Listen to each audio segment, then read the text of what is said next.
Hello, and everyone out there in podcast world. I hope you're having a wonderful day. You're listening to or watching the Service Business Mastery podcast. I'm one of your hosts, Tersh Blissett. And I'm sitting virtually next to the guy who's sneezing and coughing over here.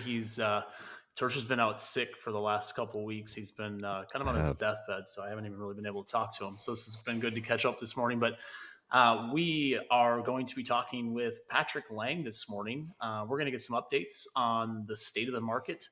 We may even talk about what it looks like for an internal transition for if you have maybe a team member or somebody that really shows interest in wanting to own the business and what that might look like. And maybe Patrick can give us some tips and stuff like that. And he's always got a ton of industry insights to share with us. And he's always a great guest on the show.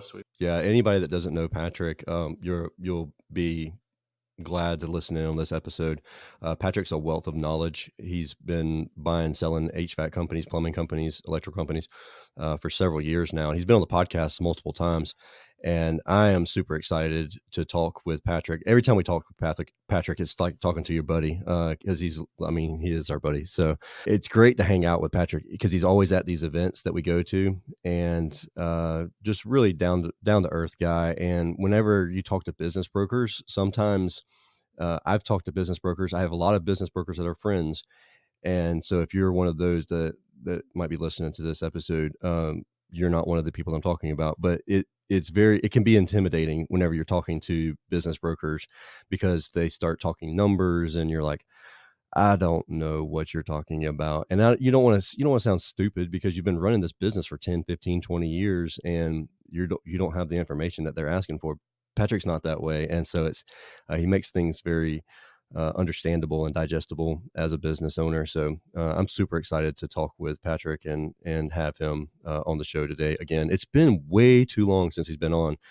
We've been trying to get him on, and our schedules have just been wild. That's because we've had so much content stored up that we've been releasing, so we haven't really had to get anything new.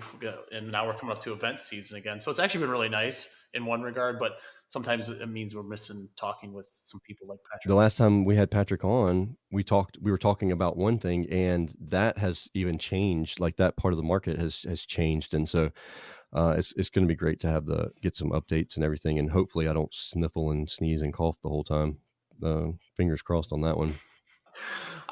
Before we get started with Patrick, do want to give a shout out to our sponsors who make this show possible, and some of the events that we're coming up to. They make our travel possible. So we'll start with Upfrog. Upfrog is and actually I just saw Justin's latest ad. He's talking about upfront online pricing and what that means, and how it doesn't mean that you have to be low priced to show your pricing up front. It's scary as a business owner to just throw it out there. Hey, we're gonna show our prices to our competitors. Yeah, because I mean, the old school way used to be like literally Brittany, when she was in sales, her team would literally, as soon as they sold a job, they would give the customer like $50 to get the estimates from Right. the competitors, because that was the old way to do it. So no matter what, people get your pricing. It doesn't matter if you put it in a tablet; like, they're going to get it. Mhm. People are going to share it. So being upfront about it actually puts you in the driver's seat as far as transparency, at least in my opinion. And Justin's obviously done very well with him and his clients and stuff. So Absolutely. Sarah, the team over at Sarah Billy, if you're not using a CRM, or if you're using a CRM that you're not happy with, give the guys and gals over at Sarah a shout. We recently onboarded with Sarah, and there are things. I love something that Josh Roberts said last night on a post when someone was asking about Sarah. There are things that Sarah doesn't have, but it's the things that you don't really need. And uh, anytime you're working with a new CRM, I had to remember this. There are going to be things that you're used to doing a certain way that you just don't do anymore. Uh, but there are so many advantages to using Sarah. there was a lot of love on that post for their customer service, the fact that they actually have someone that will help them when they need help and understanding the software, plus the simplicity. And I think somebody was sharing their gross margin numbers and like just how they jumped with Sarah's pricing and their job time efficiency, how it literally their margins just jumped because they actually understand their numbers now versus having to try to dig through a bunch of different reports or whatever that they were looking at. So if you guys are in the market, like usually off season is kind of the market time for that, Yeah, give Sarah a absolutely. look. You want to give Copeland a shout? Yeah. Copeland. So it used to be Emerson. It's now Copeland. It's two separate companies. Everyone that watches this probably knows what Copeland is as far as the compressor side. But what you don't know is that they have a lot of educational value. There's a lot of issues with compressors going back that are not necessarily they're not faulty. People try to get them under warranty, but they have a great program and a great system for your technicians to learn what an actual faulty compressor looks like. So that way you don't go back to your distributor or manufacturer and say, hey, this compressor's faulty, and then you don't get credit for it. So definitely reach out to those guys. Yep. And then last but definitely not least, Company Cam. Company Cam is a great digital asset management tool, and we use it at Service Emperor, and we actually have some automations built so that every time a job's created inside of Sarah, it automatically creates a project inside of Company Cam, and so then we can collect all those digital assets inside of Company Cam. While you also collect them inside Sarah, and we have to work backwards and put some of that stuff into Sarah as well from Company Cam. The great thing about Company Cam is it keeps a lot of their metadata. So the location for where the photo is actually taken is staved on the photo. So whenever you actually upload that to your website, it shows Google that all the locations that you've been. So then when someone's searching for you near that location, then you're going to be ranked higher. Well, theoretically. Yeah, and I can tell you from some things that we're testing and working on and rolling out to our clients with. So geotag photos don't have value on Google My Business or your Google Business Profile. Google strips that stuff. On your website, there's a lot of value in having that extra metadata, descriptions, keywords in the file for that. So if you guys are using something like a Company Cam or it's a lot easier when you have the data already coming over from Company Cam. Otherwise, you have to manually add that to every photo, That's and tedious. it's Yeah. garbage to do. It's tedious. It sucks. I've done it. So um, it's definitely worth giving a look. And honestly, they do a great job with keeping that communication as well on the job. So that way you don't have to. It's almost like an internal Slack feed on a job. So that way you don't have to go find like where was that note again. So did you say that there's no need in having that geotag information on your GMB? Not on your Google Business I used to do profiles. that. No, That was a pain too. I used to do that too. Like back when I was at professional services, I did that all the time, and I'm like, this is like you got to do this, you got to do this, and then I realized I listened to some really smart people, and they did test after test after test, and I'm like, okay, yeah, it doesn't work. I got it. But on your website, it does, Cool. man. Let's get started with the show. Are you looking for valuable business advice to reach that 7-figure revenue mark? Do you want actionable tips to properly navigate through every business challenge you encounter along the way? Let Tersh Blissett and Josh Crouch be your guide in getting you to the top here at Service Business Mastery. Tune in as they sit down with world-renowned authors in business, leadership, and personal growth who share valuable insights about management, marketing, pricing, human resources, and so much more. Let their nuggets of wisdom gold guide you in owning a thriving, profitable, and ever-growing business. Here are your hosts, Tersh and Josh.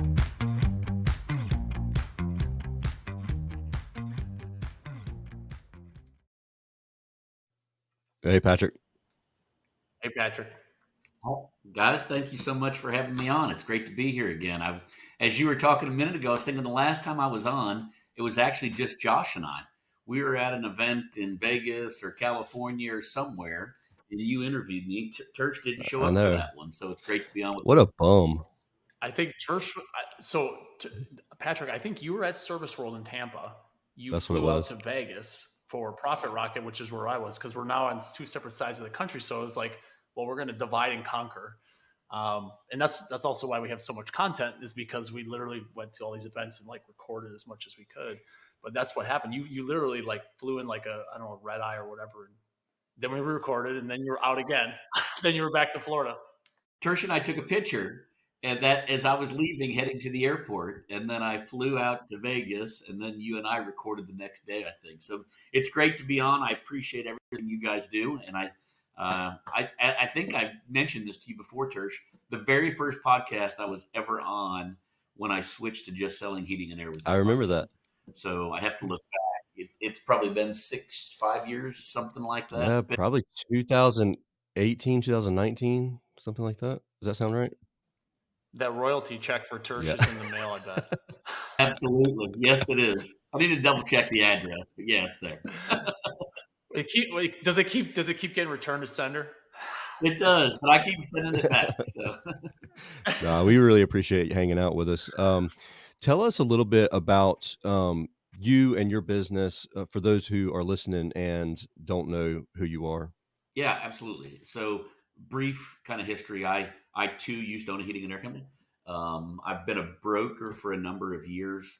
Several years ago, when I went to sell my heating and air company, I realized that there wasn't a lot of people helping people sell, specifically at the lower end of the market. Sure, if you're doing 30 million, $40 million, people will line up and give you all the advice you need. But if you're doing $1 million, $2 million, $3 million a year, there wasn't anybody filling that void. That's where my business was. So I actually ended up selling my company to my son. My son owns it today. I'm in his office, so I'm around the industry all day, every day, looking at what everybody else gets to look at. And at that time, I guess it's been 6.5 years ago now or so, that I switched my business to just selling heating and air, plumbing and electrical. So the bulk of what I do is heating and air, but we also do other trades. And in that time, I've sold 120 companies. So we've been fortunate that I sell an average of 20 companies a year. And the market has changed, right? So when we first started talking, Tersh, the bulk of what I sold was mom and pops selling to other mom and pops. You know, you were in one town and wanted to expand another, and you bought that. And that was the bulk of the deals I did. Then came the private equity interest, which has taken over the market, for lack of a better term, and so a lot of my buyers now are private equity buyers that buy 5 or 6 companies a year from me, and so but I still have the mom and pops, and I still do. One of the things Josh mentioned on the intro, we still do a lot of internal takeovers, whether it's families wanting to take over, a son or a daughter wanting to take over the family business, or a long-term employee. SBA financing has really helped with that over the last few years. As the market's changing and interest rates certainly are becoming higher, that's made that a little more challenging. But the SBA has made some rules about internal takeovers or partnership buyouts that's helped with that a little bit. And so we help on all sides. Well, what kind of rules are they doing to make that happen? Yeah, what's different about that than? So in the partnership buyouts, it's amount of money down. They've made it where you're not having to have as much money down, and they're allowing the seller to remain on in some capacity where before they wouldn't allow that to happen. So historically with SBA, if I sold you my business within 12 months, I had to be gone. I couldn't be there anymore. And that was the rule. And now they're allowing that to be a slower kind of transition. Now there's certain deals and things that have to be met in order for that to happen. So it's not as crystal clear, but they're allowing that to happen, and also allowing the seller to provide part of the down payment. So there was rules about where the money had to come from and what they had to do, and now they're allowing the seller to still have some skin in the game from a down payment standpoint. What does that mean? Well, so when you go to buy a company, typically they want 10 or 20% down, and historically that had to come out of your pocket. Nobody else could have it. Well, now they're saying that the seller can carry a note, so they can finance part of that down payment for you. So you can have less, because if you think about it, when we look at many companies, a lead technician wants to buy the business. Well, oftentimes they haven't been saving up money for Right. 20 years. It's more of a buy-in, like commissions or spiffs or something like that. Yeah. Right. And so when it comes time, when you approach them and say, "Hey, would you like to do it?" They say, "Yeah, I'd love to, but I don't have $3 million laying around." Well, before, they potentially could have had to have $600,000 out of pocket, which they probably didn't have. Now they're allowing them to have less money to put in, and they're allowing you as the seller to come up with some of that money for them. Huh. When did that change? It's been 2 months, potentially. 2 months ago.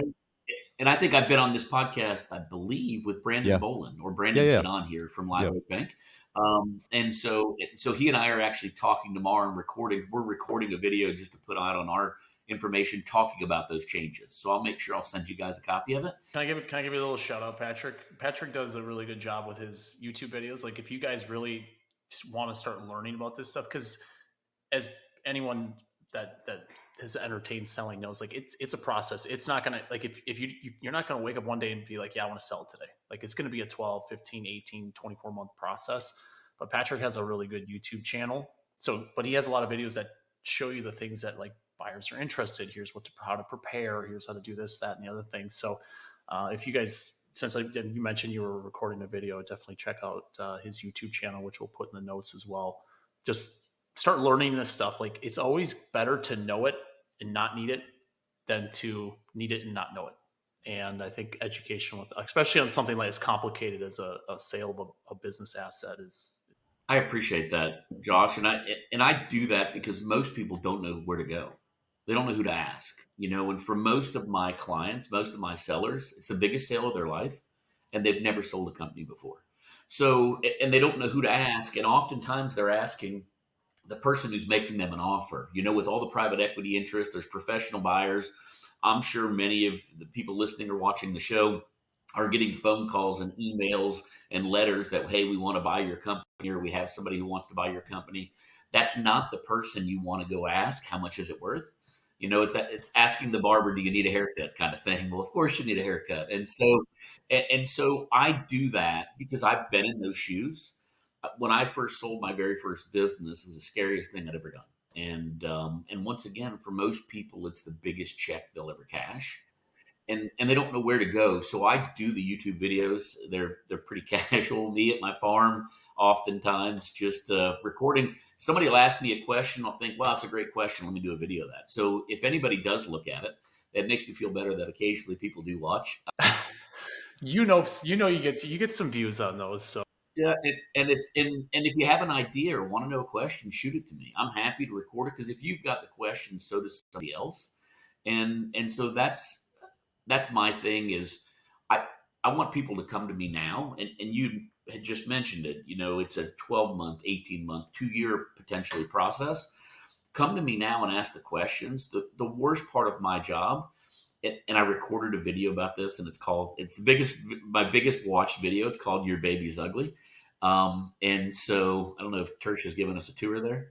So we lost him there. His fancy camera broke. The one that he bought me, he's razzing me about installing. It just broke, and it's like doing a 360 around the room. If you're not watching this, you should probably go watch the video and just watch this camera just go take off. Yeah, absolutely. I thought he was giving us a tour of his studio there. So the worst part, the saddest day for me is when I meet with somebody and say, "Hey, your business doesn't have any value." Right. Somebody spends their entire life building something, and they never thought along the way to ask what a buyer's looking for. And then they call me, and they've been to every conference, and they hear everybody getting these crazy multiples, and everybody's buying companies, and they get all these letters in the mail. Everybody wants to buy their business, and I look at it and say, "I'm sorry, nobody's going to pay you anything for Right. this." And so that's a horrible thing to have to do to somebody, but it's real. And so I'm trying to prevent that from happening and give as much information out as I can so that there's no excuse for that. So if 5 years from now, when somebody's ready to sell, they can say they've gathered all the information. They know what buyers are looking for. They know what's important. It's why I do podcasts like this. It's why I do the videos. It's why we write articles. I try to get as much information out there because I've been there and didn't know who to ask. And most people don't either. And the reality is many business owners don't say, "Hey, what do you think my business is worth?" They don't ask their friends that. And so they don't know where to go. And so I try to do that to be a resource. Yeah, a lot of times it's an ego thing too. Like you don't want it to be worth less than what it is, so you just don't ask. Well, and you hear about all these great multiples. You hear about these $30 million and $40 million companies that are being sold. Yeah. And you don't know, you don't want to go to somebody and say, "I'm only doing 2 million." When the reality is doing 2 million, Tersh, obviously, Josh, men in the industry, doing 2 million's work. It's something to be proud of that you've gotten to that level, and or $1 million. Getting over that threshold is a big deal. And so I think you're right. I think ego gets into that, but also I think some people are scared and maybe don't want to know the truth. I think that can be a part as well. Well, when I was at Professional Services, we acquired a company. It was in the same small town, 12 to 15,000 people, and the guy had his business open for 28 years, and he didn't want to do it anymore. He wanted to golf. That's what he wanted to do. But he had no memberships. His sales had been declining. He had like one employee. He had one really nice box truck that we ended up buying. So we literally bought more like the actual physical assets than anything. And then we paid him on like what we sold for the first, I think, 2 years afterwards. Like it was like kind of a declining number. Like if the first job we came out to was a certain percentage and it was less, but it wasn't worth much, even though he had a good following. Like he had a good customer list. It just, he never nurtured it. It was all on paper. There wasn't anything digital like email addresses that he could actually use and leverage. And I still see some businesses out there when I talk to them, like we had a painter come over and you could kind of see like some of the stuff that they did behind me. They're like, yeah, we're on paper. And I'm like, how do you follow up with estimates? Oh, we kind of got to dig through them and do this. I'm like, just get it in a CRM, man. Like, just do it. Like, you got to do these things because that's the type of stuff. It's crazy. It's just insane. Like, I see every day no CRM. They use Excel spreadsheets for their accounting. They're not on QuickBooks or anything similar to that.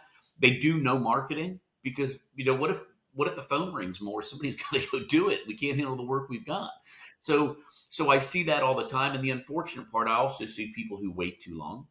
The reality is you start getting older and start slowing down a little bit. And it's not as much fun and you don't have as much passion. And they come to me and they're doing $1 million in sales.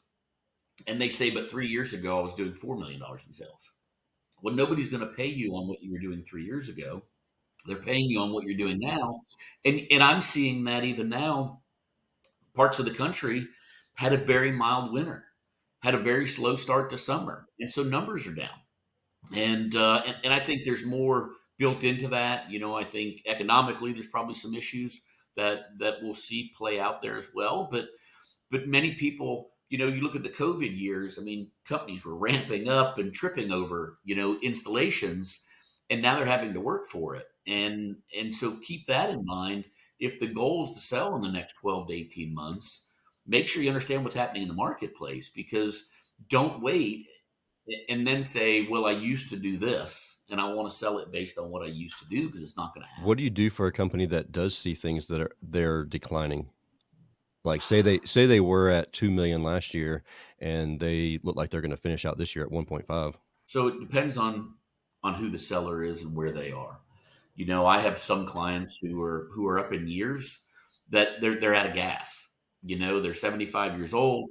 You guys both know what the talent pool's like. I mean, everybody's trying to steal everybody else's talent, and finding technicians is hard. And so they're losing that battle because they're not doing the things that some of the other companies are doing. And so for them, it may make sense to sell now and stop the bleeding, because they may not have the energy or the desire to bring it back. Now, if it's somebody who's a little younger and says, hey, it's not a fire sale, we just had a bad 6 months. Well, hey, buckle down. Let's put some things in force. Let's make sure you're optimizing your marketing. Let's make sure you're optimizing your customers. Let's make sure you're doing all those things. Now, I don't do that aspect of it. I'm not a coach. I'm not a consultant. There's a lot smarter people out there who are doing those things. But talking to them about, do you have the gas in the tank to be able to build it back? Because that's something, if there's a reason that causes the business to slow down and you fix that reason and then it comes back up, a buyer loves that story. Hey, we ran into an issue, whether it was supply chain or COVID or staffing or whatever it may be, but we fixed it, and here's what we've done, and here's how we're doing it. Another thing we saw a lot of, obviously you guys know, pricing increases. We went from a January, normally an 8% increase every year, to a 8% increase, to a 15% increase, to a 30% increase. And everybody didn't keep up with those price increases. They were just going to work, taking care of all the phones ringing. And so their margins could have went down a lot. So now they need to fix those kind of things. So How often are you seeing that the uh, people's top line revenue numbers are going up, but their profits are going down because they didn't keep up with that? Because the inflation, so naturally, you should be growing 15%, because if you just kept your prices, in line, you're going to naturally grow 15% because of inflation. Um, are you seeing that very often, where people are growing their top line number, but then their bottom line number is shrinking? a lot. And part of it is too, many people are great at keeping up with equipment price increases, it's the materials, the repairs. and the gas and the guys and the insurance and the everything else. Yeah, and all that stuff is going up. Like even now, I mean, gas is almost up to $5 a gallon, and again here, it's just like it was never that high when I was in the trade before COVID and all that stuff. You need to come to Georgia. What's I it don't know, in like Georgia? 75 cents. It's not 75 cents. Well, in that I need case, to I'm go to moving. Georgia too. Church, you got a few acres I can Yeah, you can build come on. pitch a tent. We can come shoot some hogs. During COVID and right after COVID, I found that keeping good employees, you had to spend money. I feel like it's gone down now, but that's a feeling. That's not me like doing studies or anything. But there was a period of time there where you couldn't hire anybody at all, and so I was paying double what I was paying 2 years prior to that for labor. And so then you really have to manage your numbers if your labor's getting that kind of crazy. And now I feel like the when I've seen hiring ads lately, the prices have the dollar amount's gone down compared to what it was a year ago, 2 years ago. Well, and look at what a van cost you. You couldn't even find a van anyplace, and if you did, what you had to pay for it was ridiculous. And so, I mean, all those things compound. And the reality is, a buyer, and this is nothing against buyers, but a buyer's job is to get the best deal they can. So if they're looking at your business, anything that they can do to justify a lower price is in their best interest. Whether it's a private equity group or a competitor down the street, the cheaper they can buy it, the better it is. So anything you can do to protect yourself from opening up that can of worms of why numbers are going down is going to be in your best interest. So how about taking money back out of the business whenever you go to sell, like say SUV, that's not really an expense for the business. Like that's called, it has a terminology. What's it called? Like buy down or Called an add back. add back. That's it. Yeah, add back. Yeah, an add back. So is what it typically is. And so creative accounting is another way to look at it. In my mind, a smaller company would see a lot more add back percentage wise than a larger company. Is that correct? Yeah. Yes and no. So I see all types. I think many people come to me and show me their books. And when we do evaluation, we want to see gross and net income. We want to look at tax returns, P&Ls. And then I go back to them and say, hey, it shows you're making 100,000. And they're like, wink, wink, we really make 300,000. Well, put yourself in a buyer's shoes. So if I come to you and say, Tersh, fantastic business, want you to buy it. They're making $300,000. They're asking 4-time multiples. They're asking $1.2 million for the business. I give you the tax returns, and it showed they made $100,000. Or it shows that they lost money because they didn't want to pay taxes. And if you walk into the bank with that tax return and say, hey, I need to buy this business for $1.2 million, that shows on paper it's making $100,000 and it's a 10-year payback, assuming you worked in the business full time, they're going to laugh you out of the bank. So although building a business to sell and building a business to save taxes on are two different businesses. Right. And so if your ultimate goal is to sell the business, my belief is you should pay taxes. If you plan on running the business for the next 20 years and you want to do what you can to minimize taxes, that's between you and your accountant, and I'm okay with that. But you can't then come to me and say, I've spent all this time doing everything I can to minimize my income, but I want somebody to pay me for it. The joke in the industry is you can't get paid to steal twice. You can't cheat the federal government and then expect somebody to write you a check for it. Right. And then once again, putting yourself in a buyer's shoes. And I've had a buyer say this, if they're willing to cheat the federal government and risk going to jail, how in the world am I going to trust them that they're telling me the truth about their numbers, that their wink, wink, $100,000 cash they get is really cash? I can't put them in jail. I can't do anything with them. So if you're building to sell, my belief is to pay taxes. And the reality is just put the numbers in there. Let's say you're in the top tax bracket and you reclassify $100,000 from net profit. Well, you're saving $37,000 in taxes. If you were selling your business and you were able to get a 3 or 4-time multiple, you'd be getting $400,000. So you're saving $37,000 to give up $400,000. You're stepping over dollars to pick up pennies at that point. Absolutely. I guess that they are assuming that. I guess you have to assume that you're going to sell within the next couple, year or so, in order to not like pay a bunch of taxes over the next 10 years, and thinking you're going to sell every year, and then you don't ever sell over that 10-year period. It's funny. People they'll put so much effort into something that will get them a small outcome that's short term, instead of putting in that same amount of effort for something that will make them, what is that, like 400,000 versus 37,000? Was it 10 times the amount, 10 times the money?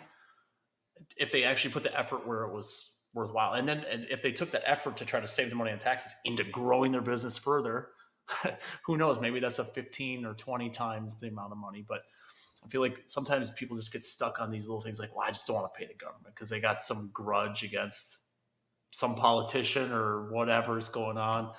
It's just focus on the things that grow your business. If you focus on the right things and you just stop worrying about all the little penny pinching stuff and grow, just focus on growing. And a lot of that stuff takes care of itself at the end of the day when you do talk to someone like Patrick. So let me ask this, because I know a lot Well, of people. Well, go ahead, Patrick. Go ahead, because I'm going to change the subtopic. I was just going to say, I've been self-employed my entire life, so I understand about trying to minimize taxes, and so I'm not blaming anybody for doing that. I'm saying if the ultimate goal is to sell for the highest amount of money, you want to pay taxes, and because if I go into a buyer and I can hand them a tax return and say, here's all the money it makes, we're able to ask a stronger purchase price because they're not having to go back through a spreadsheet to see if they paid for their ex-girlfriend's condo in Florida, kind of add back stuff. You know what I mean? It makes it more convoluted. If I can hand them a tax return and say, there's everything you need, we paid taxes on it all, and there's the money, and we want X amount multiple as a result of that, we're able to get a higher premium. Sorry, Tertiary. No, well, you bring a good point. Have you had success in the past, though, with people who have had large add backs? Yeah, it comes down to a couple things. One, how provable is it? Yeah. So if you're paying for your wife's Porsche payment out of the business, it's clear that she's not picking up units in her Porsche, and so it's easy to add something like that back. Yeah. So in that scenario, it is. But if you are in the rental business and you buy yourself heating and air units to change out in your rental properties, that's hard. Your Home Depot bill is challenging to say it's not in the business. Your gas bill, those kind of things that it's hard. Once again, always put yourself in a buyer's shoes. And if I came to you and said, here's what he makes and here's his Publix receipts, it's going to bring up more questions about everything else. But is it doable? It is, but it's better when you don't. Gotcha. So whenever you're selling your business, a lot of times you're selling it to get out of the business, so you don't necessarily want to stay there and be the GM necessarily. What size businesses do you see most often where they're like, we don't need you to be there to be the GM. We don't need your dispatchers. We don't need your CSRs. So then that's kind of an advantage to sell to a company like that versus selling to someone who's maybe a CPA and they don't know how to run an HVAC company, and they need you to stay there on board, and they need the CSR, and they need all the other people. So it's kind of a two-part question, really. The people part, I've never had a buyer come in and say, I want to get rid of your people. Gotcha. Okay. They're buying the people. Yeah. I mean, that's the reality, is the people are the ones who run the business, and they're hard enough to get. And I think a lot of people are buying businesses purely for the people. Most companies, now this year's been different, but if we took the last couple of years, their phone rang more than they could get to. It wasn't a fact of getting enough business. It's who's going to run the call and answer the phone and do those kind of things. So I've never had a buyer say, we're going to walk in and clean house. Everybody wants everybody. That's the first part. Second part of that is about and the second part's kind of a two-part one too, is your involvement in the business. If you're the best technician, best salesman, and you're the accountant there as well, it's going to be hard to replace you. Right. So that's going to make your business hard to sell at the first stage. Is no buyer calls me and says, hey, I want to buy a business where I can work in the field 15 hours a day and then come home and do paperwork for 5 hours a night. It just doesn't happen. Nobody wants to work that hard. So your involvement hurts the business from a sales standpoint. But in some scenarios, and size is typically part of it, you start getting above $1.5 million in sales, then typically there's people in places. I find most sellers get stuck at $1 million because they won't get out of their own way. They won't get out of their own truck. They won't be the only salesman, or comfort advisor, whatever they call them. So that once they kind of get above that threshold, it seems that there's different people in the field doing it. Does that answer your question? Yeah. I also, like, if you have a PE firm who is buying up multiple companies in the area, I feel like they would be okay with buying you as a smaller company, knowing that you wouldn't be there anymore because they're just going to wrap you into another company anyways. Correct. Absolutely. And that's what's happening a lot in the marketplace. Historically, when private equity groups first started calling me, they wanted $10 million in sales and at least $1 million in an EBITDA. Well, they bought all them up, and now they've been moving down market, and now they're in a market. So if they already own something in Savannah, and Yeah. there's another small company in Savannah they can tuck right underneath, then it makes sense. They just rewrap the vehicles, and boom, now they're running, and they don't need you there. They've got a GM in place, and they don't need two GMs. So absolutely correct. So what is that? So obviously, at least I feel like we especially with interest rate changes and stuff like that, we hit the height of probably what heating and air companies, plumbing companies are going to get from a multiple perspective. Where has that transitioned over the last like 6 to 12 months? At least what have you seen? So I haven't seen any downturn yet, but the reality is it has to happen. Yeah. If you look at using SBA loan as an example, the average SBA loan right now is 10.5% interest. Well, getting a business to cash flow with a 10.5% interest note around your neck is going to be challenging. That's a lot of money depending on how much you're putting down. And so it's made people have to become more creative to make up that difference. We're starting to see some pricing pressure. Good companies priced properly, in my opinion, are still selling. I've sold more this year than I did last year at the same point in time. So knock on wood, business has been good. I think the benefit of the trades, I think the trades will stay relatively good. From an acquisition standpoint, just like the industry will. I think the industry will have its ups and downs, but overall will continue to do well. But we're starting to see some pricing pressure, more expensive money, and specifically a slowdown in companies' growth is going to have an impact. Those two things are going to have an impact on valuations. And once you start seeing buyers slow down, just like in real estate or anything else, less people going after the same listing is going to have an impact on price. Tell me this, because we all seen it, where companies were popping up and within 2 years we're doing $5 million. Are those companies as valuable as a company that's been in business for, say, 10 years and they're doing 5 million? No, because it's a marketing machine. That's what I was thinking. So when you look at that company that even 5 years or less, that their entire business model is based on marketing. And when you look at the marketing spend of those companies versus a company who's been in business 20 years, drastically different. And so they're having to buy that next customer to fill that next need instead of servicing. And oftentimes those high growth companies didn't do anything with maintenance agreements. If they did, they gave them away. There wasn't much of a value there. So no, there's not as much value, because the minute you shut that marketing funnel off, the business stops, because it's a sales machine, not a service business. Yeah. How often are you seeing businesses that, because I know of a couple of them that they do a lot of revenue every year, but they only have like one service tech. And so they do a lot of sales, So they essentially just do a lot of replacements. They're really good at sales. and their one service guy is like is a warranty technician or something like that. Do those hold value, or is it going to be something similar to what you said about the marketing spend? I think it'll be similar, because buyers are buying relationships. They're buying those relationships with repeat customers. And here's the reality: if everybody on your customer list has a new unit and they have to call you in 6 months, that call is not going well.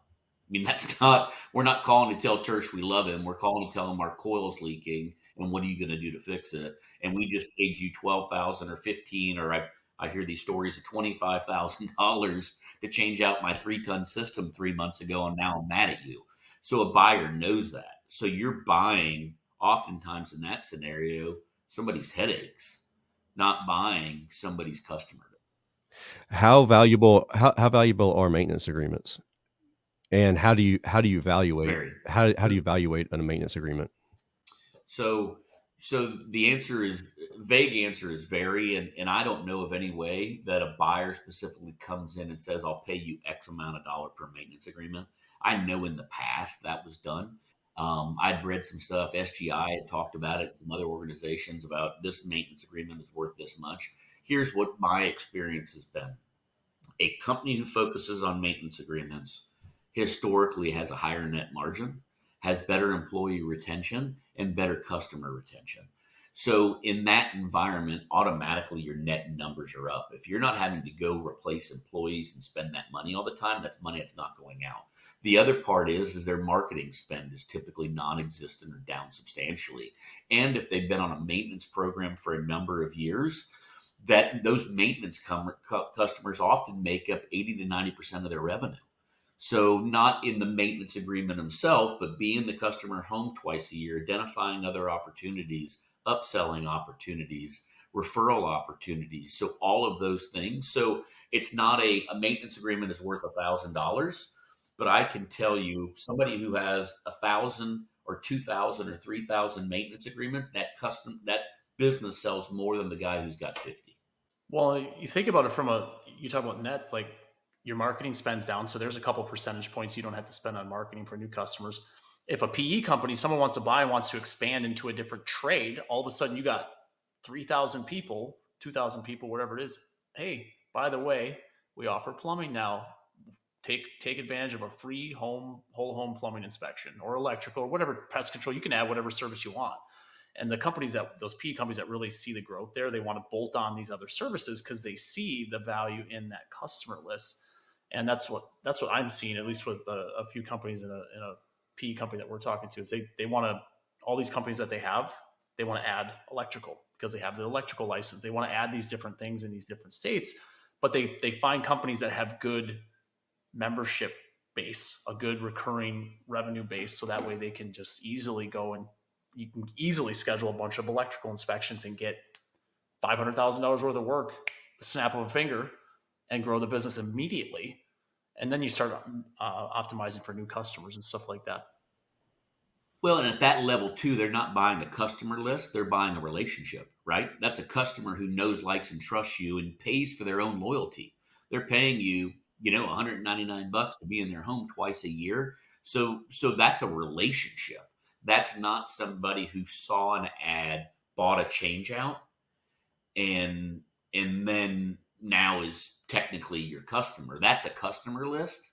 But somebody who's been your customer and paying you for the last 15 years for you to come in their home twice a year and calls you every time something breaks, that is. How closely are you looking at how much those maintenance calls are being charged? Like, are you looking closely to see if people gave away a maintenance every time they did a change out, or are you looking to see, like, okay, are they spending $375 a year on maintenance? There's definitely a difference. So if you have 5,000 maintenances because you did 5,000 installs and gave everybody one, there's not much value to that. Right. But if you have customers who are on a monthly maintenance or customers who are on an annual maintenance and have been, so smart buyers are going to ask, one, how long have they been on there? What's the attrition rate? Yeah. How much has been paid versus given? So buyers are asking those questions because there is an absolute difference. So those are numbers that we need to know as a seller as well. Yeah, definitely.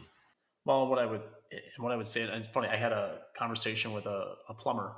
He was looking at Any Hour's site and he's like, I want my memberships to look like this. Well, Any Hour's got like multiple different departments, right? And they're just plumbing.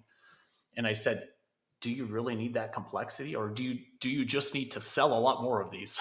Like, what is your focus been? Because he admitted he hasn't focused on actually pushing and training his team to sell them every single job. And so from an accountability standpoint, his team's like, well, it's not really that important. He doesn't talk about it. He doesn't train us on it. that sort of thing. And he's like, you got to create this grand plan where it's got this membership and it's got the VIP and then it's got the ultra VIP and then it's like the, whatever.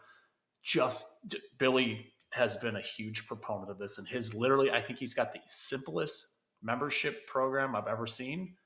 And they just tell him, I think in 3 years, they have like 5,000 memberships in 3 years. You can do it. Like, I know he's in a bigger market, so you may not be able to get that number if you're in a smaller market, but you can get 500. Like, you can get something. Don't make it complicated. I think people overcomplicate. Oh, I got to have this, and I got to have this next tier, and then this next tier, and then all of a sudden it's like really complicated to sell it. One price, sell it. Just go and just start getting people on your list. Big thing I see with older sellers, guys who've been in business for years, one, they don't see the value in a maintenance agreement. So people are calling and asking if they can go on a maintenance program. They're like, "Oh, no, we can't. Just call us whenever you want it serviced," because they don't understand the value. And in their eyes, why am I going to send my technician to a call that's only going to make us $100 gross or whatever it ends up being, when they could be running a demand call for $500? But there's so much more that goes into the maintenance agreement, in my opinion, from employee retention to shoulder season to customer relationship to your van in somebody's driveway. And there's so much more that goes into it. But often the guys who've been in the business a long time, they don't make any money, or I don't have enough guys to run them to do it, so we stop doing it. And so the opportunity is there. I can just tell you, I look at companies all day, every day, and companies who focus on maintenance agreements and doing a good job for their customer sell for a higher figure. And that's the bottom line. Companies with more maintenance agreements sell for more than companies with less, not because of the revenue generated by the maintenance agreement itself, because of everything else that comes with it. Well, and that's, there was literally just in the last week, Gettle has partnered with Smart AC. And I know Landon Brewer is a huge proponent of this model. And honestly, I feel like he's had probably some push from behind the scenes to get something like this going because of the recurring revenue model that people are trying, like Billy's talked about it, Landon's talked about it, where they're really trying to bring this to the industry. So to make the multiples even better for us, because that's why SaaS companies do so well. That's why it's like everyone's got a SaaS company, right? Because SaaS, everyone's starting their own software thing because it's easy to do and they make good money. That's why, because of the recurring, either the monthly recurring or the annual recurring. And if we can do that in the home service industry, the sky literally is the limit. Like we might not even be getting, like we talked about, kind of capping off, but if you can prove a model where you not only own the customer, so they don't go to Google, they don't go to Facebook, you literally get alerts and have this system, you own that customer. Like they're not going anywhere else. And all of a sudden now your revenue is, your potential for a bigger sale is even better. Yeah, deeper share of wallet at the end of the day. You know what I mean? I mean, if you're in that customer's home more often than anybody else, and with Smart AC and other systems that are out there similar, I see people doing it very well. And they can call the customer and say, "Hey, there's something going on with your air conditioner," before they know there's something going on with the air conditioner. That's, to me, Chick-fil-A service. You know what I mean? I mean, Chick-fil-A is always the standard on delivering a quality service. Well, that, to me, I see that in Florida a lot on like rental houses or vacation houses. So somebody in Georgia has a house by me and it's got a system that monitors it. We call them and say, "Hey, before you get there on Friday, we need to get in because something's wrong. The pressures are off and we need to come fix it." They love me. Absolutely love me. They hate me if they get there at 6 o'clock on Friday night and their air conditioner's not working. We don't have a technician we could send there. Exactly. I mean, it's one step further, and people are often willing to pay for that. And whether it's a maintenance agreement or whether it's constant monitoring or whatever the case may be, I think there's value in that. And the buyer sees that. If you can tell a buyer that they're paying us X amount a month to take a look at their system and to keep an eye on their system, there's value. Yeah, I do see, especially with some of the really smart minds that are pushing that and going that route, I do see the ones that's going to be the next jump probably in the home service space, whether it's Smart AC or it's something else. Obviously, there's been some other iterations in the past, but I definitely think there's a big push for that sort of model in our space. And the great thing about the trades is it's different than, it doesn't usually follow the regular market. That's why I think so much money has been dumped in here, because obviously we saw what happened with COVID. People got travel industry, some of these others completely shut down, and we thrived. So we did the opposite of what everyone else did. So there's always going to be value in the trades and owning a company here, especially for those people with bigger portfolios. But it's just a matter of being smart and building the company the right way. There will always be value in building it the right way. I agree. Absolutely. And I think onto that, and I preach something all the time when buyers who are looking at the space call me. I live in Florida. I don't know a husband dumb enough in the state of Florida to tell his wife he's not going to fix the air conditioner. I mean, I don't see that happening. Nope. My wife is from Minnesota. I don't know anybody that's going to tell their husband or wife, hey, in the wintertime, we're not fixing our heat. You know what I mean? I mean, there's certain things that are going to be done. And the beauty of the trades is somebody has to do it.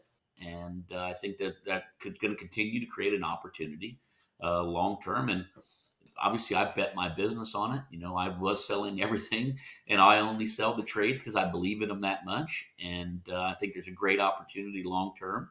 But you've got to build the business right, and knowing what a buyer is going to pay for is important. And what's the name of your business, and how people get in touch with you, Patrick? Yep, Business Modification Group. They can go to my website, as Josh mentioned at the beginning of today. I've got a YouTube channel. I'm active on LinkedIn and Facebook. I'm in every Facebook group that has to do with heating and air, and I try to answer questions and do what I can. Or they can call me directly. My phone number is on anything. My cell number is 352-440-4604. They can call me, text me, email me. You're braver than I am. Well, and I put a post today on social media. I sold a company yesterday in Memphis, Tennessee. And the seller I saw it this morning. It's probably 2 years ago. Yeah, it's like a year and a half. It's like we knew we were coming on. Yeah, something like that. He called me a year and a half, 2 years ago, and said, "Here's my business. What should I do to make it worth more money?" And I said, "Do these things. Here's what we need to focus on." He called me back like 2.5 months ago and said, "Hey, Patrick, do you remember me?" And I'm like, "Oh, of course I do." And we went through the things, and he said, "I'm ready to sell." He was able to sell his business for night and day difference in dollar figures by focusing on those 4 things over the last 12 to 18 months. And so I love stories like that, because he called me and said, "What should I do?" I said, "Do this." And he did. He went and figured out the how. I told him the why behind it. And he cashed a very big check yesterday and was thrilled to death at the difference, and kept telling me on every call, "I'm so glad I reached out to you 18 months ago. I'm so glad you told me this." And to me, it was simple stuff that I do all day, every day, but most people don't know, I guess. So call me, ask me. I do valuations. I probably do 10 valuations a week that are people who are 3 or 4 years from wanting to sell, and say, "Hey, what's it worth now?" So I know what I need to focus on to get it worth more.